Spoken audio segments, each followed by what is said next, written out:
Hello everyone, myself Kavita and welcome back to all of you in my YouTube channel Economics EduPoint। अगर आप इस channel पे नए हैं तो प्लीज इस चैनल को सब्सक्राइब करें और बेल आइकन को प्रेस करें फॉर द लेटेस्ट अपडेट्स के लिए। तो लास्ट क्लास में हमने पढ़ा था कंज्यूमर इक्विलिब्रियम का two commodity of case, okay, जहाँ पे हमारा कार्डिनल यूटिलिटी अप्रोच ओवर हुआ, जिसमें हमने पढ़ा था यूटिलिटी के दो concept, total utility and marginal utility. Second, law of diminishing marginal utility. Next हमने पढ़ा था consumer equilibrium in single case of commodity and in two case of commodity.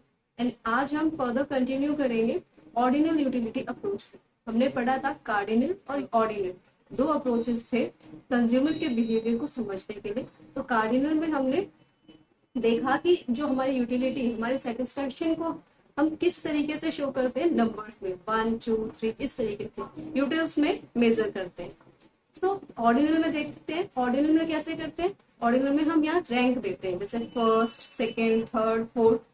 तो बेसिकली जो कार्डिनल यूटिलिटी अप्रोच था उसकी एक लिमिटेशन थी कि जो मॉडर्न इकोनॉमिस्ट आए उन्होंने कहा कि जो यूटिलिटी है उसको सिर्फ हम फिगर्स में एक्सप्रेस नहीं कर सकते। खाली वो ऐसे नहीं है कि हम उसको 1 2 3 यूटिल्स में नंबर दे दें और इस तरीके से हम उसको एक्सप्रेस कर लें। तो खाली यूटिलिटी को हम फिगर्स में एक्सप्रेस नहीं कर सकते, वो एक साइकोलॉजी है, एक कंज्यूमर का फीलिंग ऑफ माइंड है, ओके, कि किसी कंज्यूमर को क्या चीज पसंद आ रही है वो उसको रैंक दे।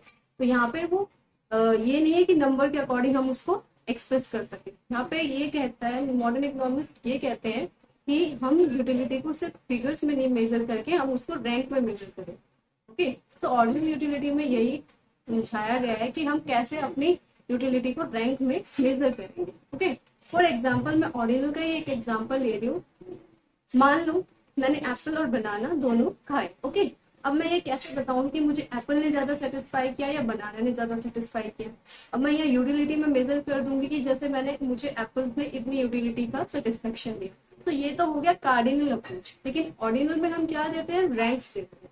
मीन्स अगर मुझे फर्स्ट केस देखे कि एप्पल ने मुझे ज्यादा सेटिस्फेक्शन दी बनाना से, तो एप्पल को फर्स्ट रैंक दूंगी और बनाना को सेकेंड।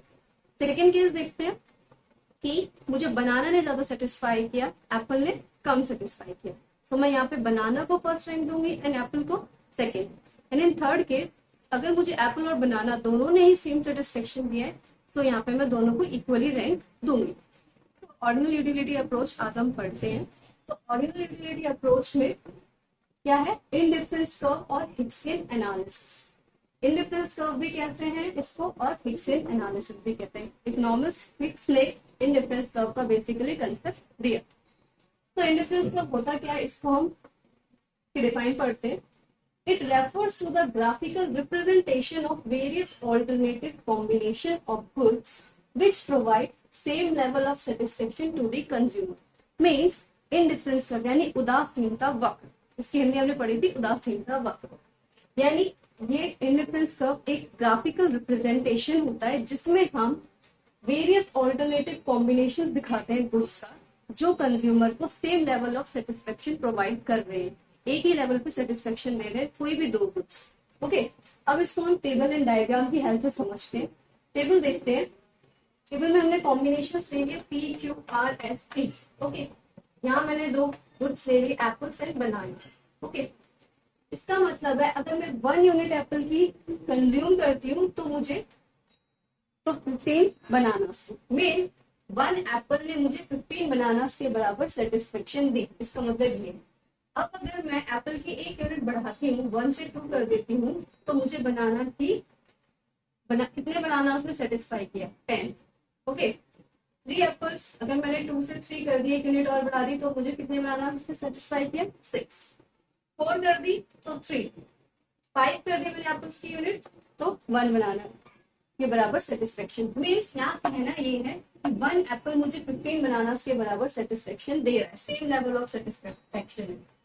2 पे 10 बनानास के बराबर, 3 पे 6 बनानास के बराबर, 4 पे 3 बनानास के बराबर और 5 पे, यानी अगर मैं एप्पल्स की 5 यूनिट्स खाती हूँ, अगर मैं 5 एप्पल्स खाती हूँ तो मुझे 1 बनाना के बराबर सेटिस्फेक्शन दे रहा है। इसका मतलब ये है। सो बेसिकली है क्या कि सेम दो गुड्स का कॉम्बिनेशन इस तरीके से जो कि सेम लेवल ऑफ सेटिस्फेक्शन दे किसी कंज्यूमर को, बेसिकली यही हमारा इंडिफरेंस कर्व बताता है, और इसको अगर हम ग्राफिकली ग्राफ पे रिप्रेजेंट करें वही कर्व हमारा इंडिफरेंस कर्व कहलाता है। तो अब इसको हम डायग्राम में शो करते हैं। ये हमारा एक्स एक्सिस है, ये वाई एक्सिस है, this is our origin. X axis पे मैंने एप्पल्स लिए, वाई एक्सिस पे बनानास। ओके, अब इन पॉइंट्स को हम इस ग्राफ पे लोकेट करते हैं। 1 एप्पल ने मुझे 15 बनानास के बराबर satisfaction the. 1 Apple 15 bananas, 2 Apple 10 bananas, 3 apples 6 bananas, 4 apples 3 bananas and 5 apples ने 1 बनाना के बराबर सेटिस्फेक्शन दी। ओके, इस पॉइंट्स को अब हम एक लाइन के थ्रू ड्रॉ करेंगे। सो ये जो लाइन ड्रॉ हुई है यही हमारा आईसी कर्व है, यानी इंडिफरेंस कर्व। इसको हम बोलेंगे इंडिफरेंस कर्व, और ये कन्वेक्स होता है ओरिजिन पे। हमें देखा था जो पीपीसी कर्व था वो इस तरीके से बन रहा था ओरिजिन के, वो इस तरीके से बन रहा था ओरिजिन के, और ये इंडिफरेंस कर्व कैसे बनेगा, इस तरीके से। पीपीसी कर्व कनकेव और इंडिफरेंस कर्व कन्वेक्स होता है ओरिजिन पे। ओके, अब इन पॉइंट्स को पी पे क्या कॉम्बिनेशन बन रहा है, 1 एप्पल प्लस 15 बनानास। अब इन कॉम्बिनेशन को भी हम इस तरीके से शो कर देंगे। क्यू पे 2 एप्पल्स 10 बनानास, आर पे 3 एप्पल्स 6 बनानास, एस पे 4 एप्पल्स 3 बनानास, टी पे 5 एप्पल्स 1 बनानास। तो ये हमने कॉम्बिनेशन शो कर दिए। अब टेबल और डायग्राम को एक्सप्लेनेशन पढ़ते हैं। इसकी एक्सप्लेनेशन क्या कहती है, first apples are measured on x-axis and bananas are measured on y-axis. Okay, apples को हमने x-axis पे लिया है, bananas को हमने y-axis पे लिया है, ठीक है।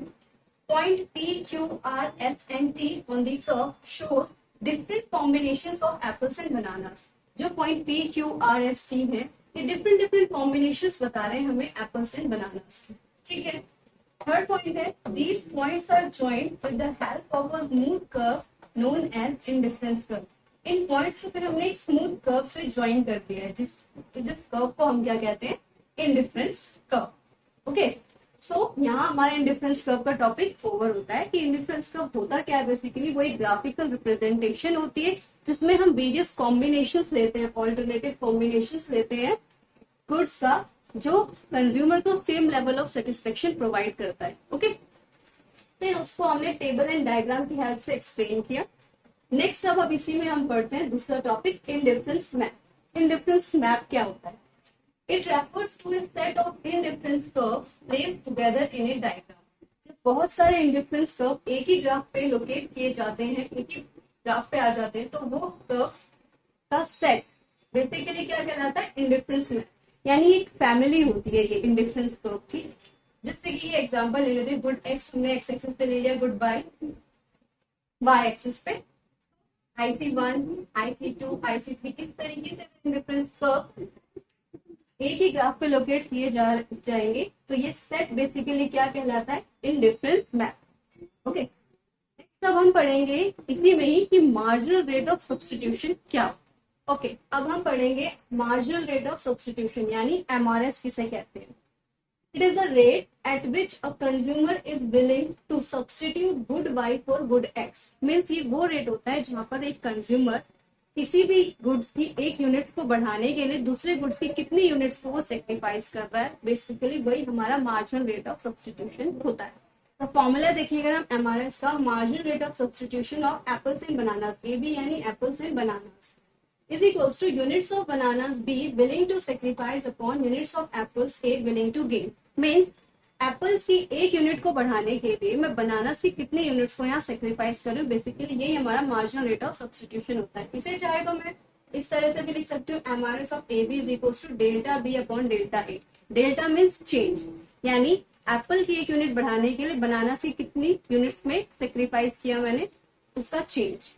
ओके, इन पॉइंट्स को भी हम बाद में पढ़ेंगे, पहले हम MRS देखते हैं कैसे निकालेंगे। 1 यूनिट में MRS हमारा जो है निल रहेगा। नेक्स्ट केस देखते हैं, जब एप्पल की मैंने एक यूनिट बढ़ाई तो बनानास की कितनी यूनिट्स को मैं यहाँ सेक्रीफाइस कर रही हूँ, 1 एप्पल। एप्पल की एक यूनिट बढ़ाने के लिए बनानास की 15 से 10 हो गई, यहाँ पे बनानास की 5 यूनिट्स को मैं सेक्रीफाइस कर रही हूँ। नेक्स्ट फिर मैंने एप्पल की एक यूनिट बढ़ाई, अब मैं कितने यूनिट्स को सेक्रीफाइस कर रही हूँ, 10 माइनस 6 4। फिर मैंने एप्पल की एक यूनिट बढ़ाई, तो अब बनानास की कितनी यूनिट्स को सेक्रीफाइस कर रही हूँ, 3। फिर मैंने एप्पल की एक यूनिट बढ़ाई, आप कितनी यूनिट को सेक्रीफाइस करे हुए बनाना की, 3 - 1 2। तो हम देख रहे हैं कि जैसे जैसे मैं एप्पल की एक यूनिट बढ़ाती जा रही हूँ तो मेरे बनानास की जो यूनिट है वो कम होती जा रही है, जैसे 5 4 3 2। इसी को ही हम कहते हैं मार्जिनल रेट ऑफ सब्स्टिट्यूशन यानी एमआरएस। अब इन पॉइंट्स को हम पढ़ते हैं। MRS measures the slope of indifference curve. Indifference curve का जो स्लोप है उसे कौन मेजर करता है, एमआरएस यानी marginal rate of substitution. Next point, MRS falls because of law of diminishing marginal utility. MRS जो है वो फॉल हो रहा है किसकी वजह से, law of diminishing marginal utility. So law of diminishing marginal utility क्या कहता है, लॉ उसका कि अगर हम किसी गुड्स की एक से ज्यादा यूनिट्स हम कंज्यूम करेंगे तो हमारा जो सेटिस्फेक्शन लेवल है वो हर यूनिट के साथ कम होता जाएगा। सो बेसिकली एमआरएस इसीलिए फॉल होता है because of law of diminishing marginal utility. Next point है MRS of apples and bananas is diminishing. MRS जो है marginal rate of substitution apples and bananas का वो डिमिनिशिंग हो रहा है। Okay, IC curve is convex shape because of diminishing MRS. IC curve जो है हमारा, जो हमने अभी पहले पढ़ा इंडिफरेंस कर्व, वो कन्वेक्स टू दी ओरिजिन होता है, कन्वेक्स शेप होती है उसकी क्योंकि डिमिनिशिंग एमआरएस होता है हमारा, यानी मार्जिनल रेट ऑफ सब्स्टिट्यूशन हम देखें तो डिमिनिशिंग हो रहा है, इस वजह से जो हमारा आईसी कर्व है वो कन्वेक्स टू दी ओरिजिन होता है।